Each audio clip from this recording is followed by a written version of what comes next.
Izinkan kami menyapa dalam kasih. Assalamualaikum warahmatullahi wabarakatuh. Salam sejahtera untuk kita semua. Tabeya. Bapak Ibu K3S gugus 3 Kecamatan Baguala. Yang kami hormati Bapak Alfi Hasan sebagai narasumber kegiatan kita di saat ini. Kami hormati Bapak Ibu Guru Hebat gugus 3 Kecamatan Baguala. Sekali lagi dengan memanjatkan puji dan syukur kehadirat Tuhan yang Maha Kuasa, patutlah kita sampaikan ke hadapannya.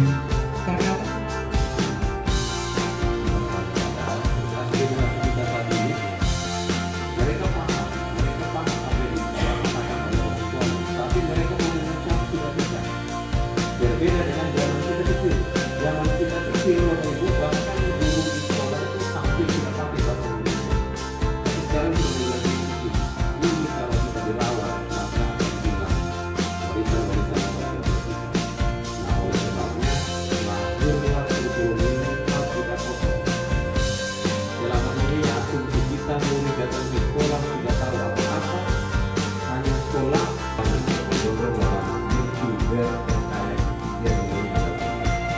hanya lulusan SD, tapi jadinya kita keuangan itu kuliah itu belum dapat dokumen lewat sekolah, lewat sekolah. Ya, ada 6 strategi implementasi kurikulum Merdeka. Salah satunya adalah platform Merdeka Mengajar.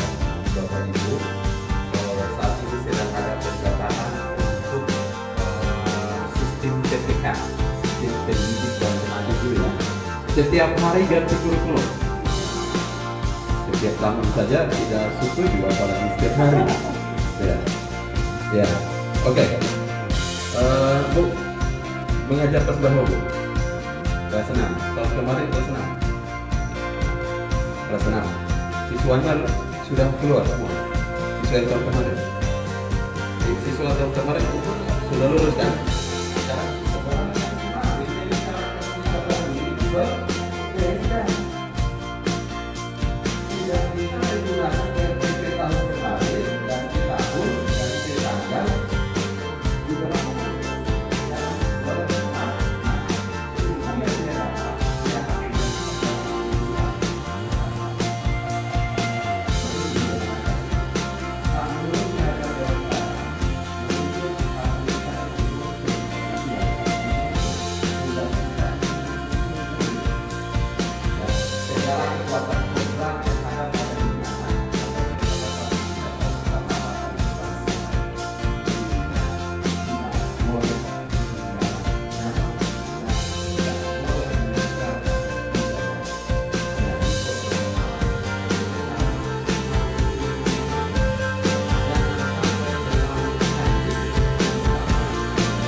Nah di sini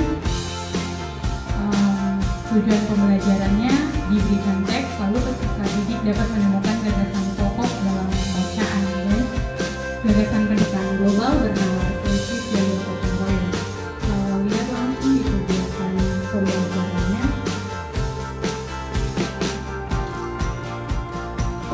Kan tadi di kompetensi intinya dibilang bisa dalam teks lisan, tulisan atau visual. Di sini kami mengambil yang teks tulisan. Jadi ingat kembali tadi kondisi di awal yang diberikan oleh Bapak. Kondisinya ada 16 peserta didik dan 4 orang peserta didik tidak dapat membaca. Nah, sedangkan di sini tujuan pembelajarannya melalui membaca teks dapat menemukan gagasan pokok dan gagasan pendukung. Bagaimana tidak bisa membaca tapi bisa memperoleh itu.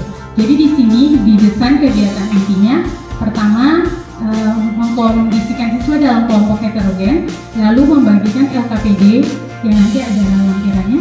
Kemudian masing-masing siswa membaca teks LKPD, lalu menjawab 4 kondisi anak yang tadi tidak bisa membaca. Di sini setelah semua selesai membaca, salah satu siswa kembali diminta membaca teks tersebut untuk disimak bersama dalam kelompok.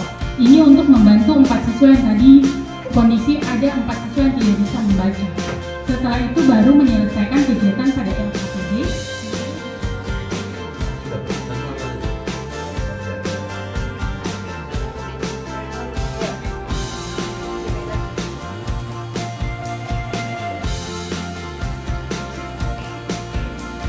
Nah, nanti itu aplikasi itu hanya 3 file saja, ya.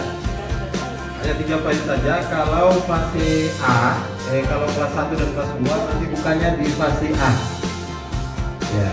Terus kelas 3 dan kelas 4 bukannya di fase B, di mana nanti bukannya di fase C. Ya, oke, kita praktik yang kelas 1 ya, Bapak Ibu. Buka kelas 1 atau silakan yang kelas 4 mau praktik kelas 4 ya. Nah, Bapak Ibu ini sudah terisi ya, terisi mapel-mapel, tapi Bapak Ibu perlu menghapus mapel yang tidak diajarkan. Oke, sekali lagi kita kenali dulu ya, yang pertama ini ada 2 ya, ada 2 ya, ada data input dan data output. Data input ini Bapak Ibu wajib mengisi ini sekarang ya, ya data sekolah seperti keluasan yang saya berikan dulu. Terus data murid seperti biasa, Bapak Ibu masuk di sini, nanti masukkan data keadaan murid. Terus tujuan pembelajaran, nah ini agak berbeda. Kalau aplikasi sebelumnya KD-nya sudah ada, sekarang Bapak Ibu ya. Oke, makanya tadi kalau sudah paham pembelajaran kan tinggal input saja. Kalau sudah ada di ATP, ya alur tujuan pembelajaran, ya tinggal Anda masukkan aja di sini. Kemudian keadaan sekolah. Nah, oke, kita langsung dulu di data sekolah ya. Oke, di data sekolah ini seperti biasa Bapak Ibu, kelas, oke, fase. Nah, fase ini tidak bisa dihapus. Bapak Ibu tidak bisa ganti fase B. Karena setiap fase punya struktur muatan yang berbeda. Kemudian oke, semester semua selesai, ke bawah website sekolah dan email kalau ada, kalau tidak ada kosongkan aja. Nah Bapak Ibu di nomor 22 di bawah, deskripsi kompetensi tertinggi, ini hanya contoh. Nanti Bapak Ibu mau pakai kata apa? Jadi ini saya beri kebebasan kepada Ibu Bapak. Misalnya mau pakai nama Anda tidak? Nah, kalau tidak ini hapus, jangan diisi. Ya, berarti di sini kalau tidak pakai Anda berarti di sini hapus. Ya, jangan diisi. Ya. Mau sebutkan nama siswa di deskripsi raportnya? Ya. Kalau mau pakai Ananda, tuliskan Ananda di sini. Siap. Pokoknya Bapak Ibu tulis Ananda, Jujaro, benar dia nanti muncul. Ya. Ya. Terus kalau mau sebut nama siswa, Bapak Ibu nanti kompetensi tertinggi dan terendah pun Bapak Ibu boleh memilih di sini. Apakah sudah mampu dalam disebutkan tujuan pembelajaran, ataukah sudah berkembang dalam, nah yang terendahnya perlu belajar lagi atau perlu pendampingan pada, nah itu nanti Bapak Ibu yang atur di situ supaya nanti di deskripsi raportnya seperti itu.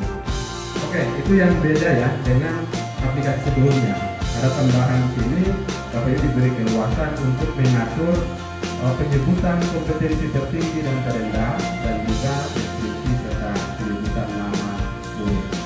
Yang kedua data murid. Ya, kita kembali ke data murid. Oke, ini sama saja ya. Silakan diisi data murid. Tapi ini hanya berlaku untuk murid kelas 1. Ya, kalau murid masih kelas 1, data murid ini diisi lengkap semuanya. Karena mau cetak cover raport baru. Tapi kalau ini untuk siswa kelas 4 kan tidak perlu, baru lanjut saja. Kan di raportnya